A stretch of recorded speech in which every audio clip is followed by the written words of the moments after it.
53,600 रुपये प्रति माह आपको यहाँ पे सहायक प्रशासनिक अधिकारी यानी कि असिस्टेंट एडमिनिस्ट्रेटिव ऑफिसर्स के पद पर वैकेंसी निकल के आई है।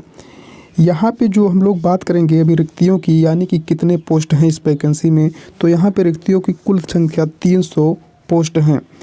और हम लोग यहाँ पे देखेंगे अभी किस वर्ग के लिए कितना पोस्ट रखा गया है इस वैकेंसी के तहत।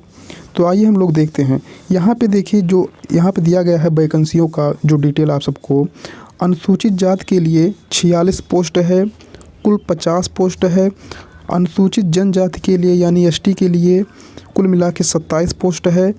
और वहीं पे अन्य पिछड़ा वर्ग के लिए देखेंगे तो 84 पोस्ट है।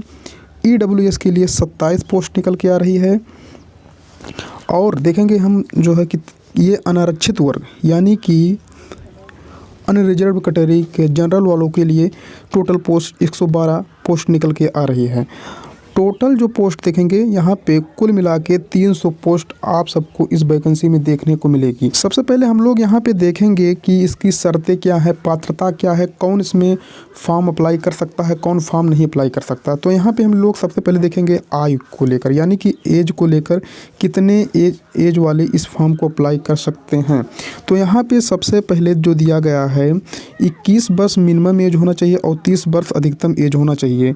अभ्यर्थी की कम से कम आयु 21 वर्ष पूर्ण कर चुका हो और वह 30 वर्ष से नीचे की आयु रखता हो। तो यहाँ पे जो आयु का कैलकुलेशन किया गया है 1 जनवरी सन 2023 को 21 वर्ष पूर्ण कर लिया हो और वह जो है 2 जनवरी 1993 यानी कि उम्मीदवार का जो जन्म हो 2 जनवरी 1993 से पहले और 1 जनवरी सन 2002 के बाद नहीं हुआ, यानी कि इन दोनों के मध्य में ही उसका जन्म हुआ हो, वही व्यक्ति इस फॉर्म में अप्लाई कर सकता है। और यहाँ पे हम लोग देखेंगे किस कैटेगरी के व्यक्तियों को, अभ्यर्थियों को कितनी आयु में छूट दी गई है। तो यहाँ पे अनुसूचित जाति, अनुसूचित जनजाति को 5 वर्ष, ऐसे 3 वर्ष, 10 वर्ष, ऐसे जो है आप सबको क्रमशः छूट दी गई है। यहाँ पे हम लोग बात करेंगे शैक्षिक योग्यता क्या है आगे। तो यहाँ पे हम लोग देखेंगे इसके लिए आपका जो है स्टडी कितना लेवल तक होना चाहिए, शैक्षिक योग्यता क्या होना चाहिए, एलिजिबिलिटी क्या होना चाहिए। तो यहाँ पे सहायक प्रशासनिक अधिकारी जर्नलिस्ट के लिए किसी भी मान्यता प्राप्त विश्वविद्यालय से ग्रेजुएशन यानी कि बैचलर डिग्री धारण करता हो, यानी कि यह नहीं लागू किया गया है कि किस स्ट्रीम से हो या किसी विश्वविद्यालय से, ऐसा कोई नहीं। सिर्फ वह बच्चा जो है वह अभ्यर्थी बैचलर डिग्री रखता हो तो वह इस फॉर्म में अप्लाई कर सकता है। तो यहाँ पे हम लोग देखेंगे कि परीक्षा की समय सारणी, यानी कि जो ये फॉर्म निकल के आई है इसका आवेदन तिथि कब से है। तो इसकी आवेदन तिथि जो है 15 जनवरी सन 2023 से ये आवेदन होना स्टार्ट हो गया है और इसकी जो अंतिम तिथि है 31/1 सन 2023, यानी कि आप सबको 15 दिन का ही समय दिया गया है। यानी कि जिसको यह जानकारी मिल रही है तुरंत जाके अगर आप आवेदन करना चाहते हैं तुरंत आवेदन कर दें, क्योंकि बाद में सर्वर आदि की प्रॉब्लम होने लगती है। यहाँ पे हम लोग बात करेंगे कि यह एडमिट कार्ड कब से डाउनलोड होगा। तो परीक्षा से 7 से 10 दिन के पहले एडमिट कार्ड आपका डाउनलोड हो जाएगा।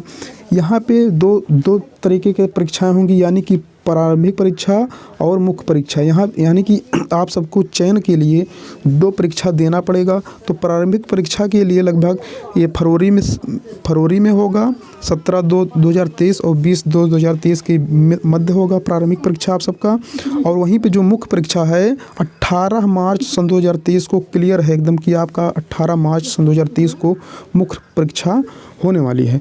तो यहाँ पे हम इतना सब आपको जानकारी मिलने के बाद हम लोग आगे बात करेंगे कि इसकी वेतन और भत्ते क्या हैं, यानी कि इसमें आप सबको कितना वेतन मिलने वाला है, कितना पैसा आपको इसमें मिलेगा, क्या वेतन, भत्ते, रोजगार, किराया सब कुछ मिलेगा। यहाँ पे आपको परिश्रमिक लाभ जो है, यानी कि आपका वेतन और भत्ता कितना मिलने वाला है, लगभग आपको 53,600 रुपये प्रति माह आपको यहाँ पे मिलने वाला है। उसके साथ साथ अगर आप शहरी के हैं तो उसके आधार पर आपको आवास, किराया भत्ता, नगर प्रतिपूरक भत्ता, अन्य चीज़ें, सुविधाएं भी मिलने वाली हैं। तो अगर आप इस वैकेंसी के लिए इंटरेस्टेड हैं तो जाके अभी अप्लाई करें।